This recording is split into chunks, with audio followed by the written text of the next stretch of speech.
ஹரே கிருஷ்ணா பக்தர்களே, சுத்த பக்தி இணையதளத்திலிருந்து ஒரு கட்டுரை. பயம்.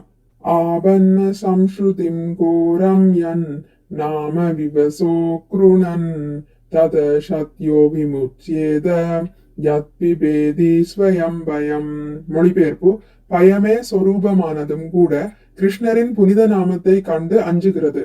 அத்தகைய புனித நாமத்தை அறியாமல் உச்சரிப்பதாலும் கூட பிறப்பு இறப்பெனும் சூழலில் சிக்கி கிடக்கும் ஜீவராசிகள் உடனே விடுவிக்கப்படுகின்றன. பொருளுரை: பரமபுருஷ பகவான் ஆகிய வாசுதேவன் அல்லது பகவான் ஸ்ரீ கிருஷ்ணரே அனைத்திற்கும் பரம ஆளுநர் ஆவார். பகவானின் கடுங்கோபத்திற்கு அஞ்சாதவர் ஒருவரும் படைப்பில் இல்லை.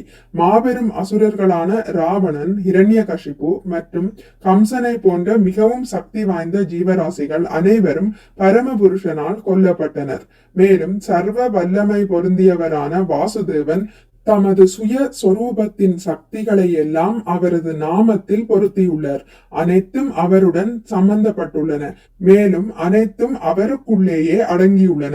கிருஷ்ணரின் நாமத்தை கேட்டதும் பயமே உருவாக உள்ளதும் அஞ்சுகிறது என்றும் இங்கு குறிப்பிடப்பட்டுள்ளது. இது கிருஷ்ணா என்ற நாமத்திற்கும் கிருஷ்ணருக்கும் வேறுபாடில்லை என்பதையே குறிக்கிறது.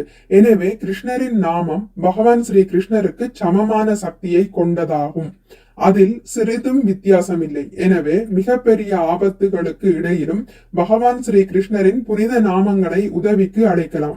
பகவான் ஸ்ரீ கிருஷ்ணரின் புனித நாமத்தை அறியாமலோ அல்லது சூழ்நிலைகளின் கட்டாயத்தாலோ உச்சரித்தாலும் பிறப்பு இறப்பெனும் சிக்கலில் இருந்து விடுபட அது ஒருவருக்கு உதவுகின்றது.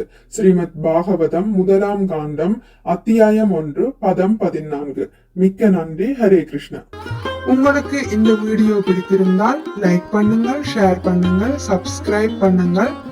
நோட்டிபிகேஷன் பெல்லை அழுத்துவதன் மூலம் அடுத்த பதிவுகள் உங்களை வந்தடையும். பகவான் ஸ்ரீ கிருஷ்ணரை பற்றி கேட்டு மகிழ்வோம். ஹரே கிருஷ்ணா.